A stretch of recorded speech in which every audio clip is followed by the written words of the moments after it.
But that time, I just want to know. You want to hear it. You like hearing them. I want to know that God has been my wingman with you and that nobody can take you away. You looked at me and a bolt of lightning shot through my body. I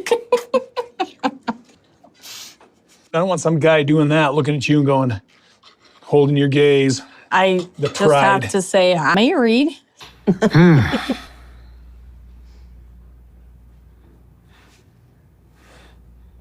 Do you think in the end she had respect for you? In the end, oh, no. She told me that she had no respect for me. And I was like, well, make it about me all you want, but, you know, we're the same thing to each other. I get defensive and I really counterpunch a lot.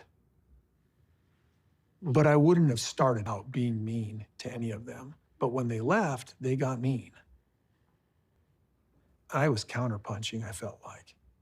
I mean, in the end, it's like, move on and be happy. I just, in time, maybe it all comes back. Cody and Robin didn't storm off. They didn't slam doors. They didn't leave crying in a minivan. No, if the rumors are true, they left like ghosts. Quiet, prepared, and with months of planning behind them. This isn't a scandal anymore. It's an operation. And the clues? They've been hiding in plain sight. Welcome to Drama Unfiltered. And today, we're unpacking what fans are calling the silent escape. A strategic, allegedly international departure that might explain why Cody and Robin have gone completely dark. It started small. An SUV idling outside Robin's Flagstaff home for over 20 minutes. Hazard lights blinking. A man pacing by the mailbox, phone glued to his ear. Backseat loaded with luggage. Witnesses say it looked like someone preparing to flee, or waiting to be picked up. Around the same time, a red-eye flight to Lisbon was flagged by a flight tracker, booked under a name fans recognized, B. Sullivan, one of Robin's alleged aliases. Coincidence? Maybe. But that was just the first breadcrumb. The paper trail gets darker. A notary in Flagstaff allegedly signs off on 3 power of attorney documents tied to R. Brown and K. Brown. That same week, expedited passport filings for Robin and her younger children hit the rumor mill. And fans started whispering the same phrase across forums, TikTok, and Reddit. They're leaving tonight, but not to another state, not for a filming break. They were allegedly leaving the country. And if you're wondering why, start with the money. Fans uncovered over $1 million wired through a newly formed LLC registered to, you guessed it, R. Sullivan. Instead of being distributed to the wives, the payout from the Coyote Pass property was funneled through this shell company. Even worse, days later, a foreign currency wire to a European account was flagged by sleuths. And according to screenshots, the final destination wasn't just random. It was Portugal.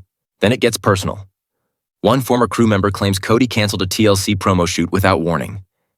Another insider said Robin refused to be mic'd at the last tell-all taping, breaking down off camera, crying, "They're going to turn everyone against us. I can feel it."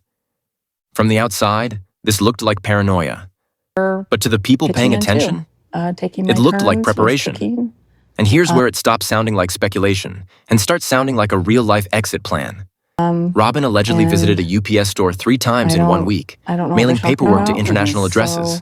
A fan claimed to overhear one of Robin's daughters practicing Portuguese in their yard. A Portuguese language burner Instagram called Free Nest Mama appeared and vanished. And boxes marked Christmas Keep were seen being loaded into an unmarked white truck after midnight. No goodbyes, no explanations.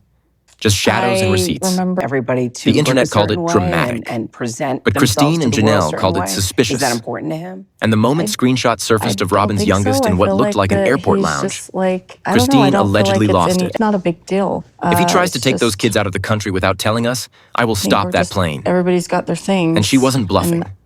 Christine didn't wait.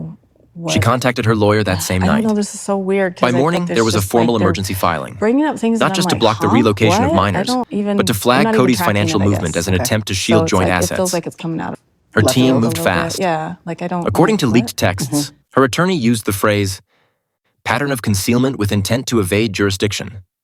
Let that sink in. They weren't just stopping a flight. They were preparing for a war. Janelle didn't sit back either. She backed Christine's filing, not out of spite, but because she'd seen the signs too. Remember, she's the one who first noticed duplicate bank withdrawals and unexplained gaps in the Coyote Pass accounting. For months, she'd questioned the missing funds, the ones reserved for taxes and improvements. But Cody brushed her off. Now, that money was allegedly used to buy real estate in Portugal. That wasn't family property. That was Robin's exit plan. Meanwhile, TLC was spiraling. Production had no idea Cody and Robin were missing. According to internal emails, they were prepping a late-season Where Are They Now segment. But when they reached out for filming, no answer. One crew member was sent to Robin's Flagstaff house. Lights off, garage empty, mailbox crammed with uncollected letters, and taped to the front door, a printed message in bold. No filming, no trespassing, no exceptions. This wasn't just ghosting. This was witness protection energy. And it was working, until a fan spotted Cody at a European bank kiosk trying to reset a frozen account. By then, Christine's legal team had already flagged 3 separate international transfers. The banks got spooked. One $85,000 wire, blocked mid-route, funds returned. But here's where the story truly fractures. Sources say Cody made a call to TLC, trying to negotiate a clean exit, in exchange for waiving participation in Season 20's tell-alls. But they weren't buying it. Why? Because TLC had already seen the footage, the emotional breakdowns, the confessionals, the clips that would air with or without him. Christine telling producers, "He thinks if he disappears, we won't talk. But that's the only time we do." Janelle, in tears. "He tried to erase us. We're not staying silent anymore." So now we're here. No Instagram updates, no Robin sightings, no Cody couch interviews, just a continent-wide search for the Browns' next move and a growing mountain of questions. Where did the money go? Where are the kids registered for school? And how much did Robin really know? Because this wasn't a meltdown. It was a relocation. Not to rebuild, to escape accountability. You've been watching Drama Unfiltered, where we don't recap the drama. We expose the escape routes. Comment. Do you think Cody and Robin planned this months ago? Or were they running scared? Subscribe for more explosive breakdowns, legal unravelings, and emotional takedowns from Inside Sister Wives. This isn't over. This is just the first thread unraveling.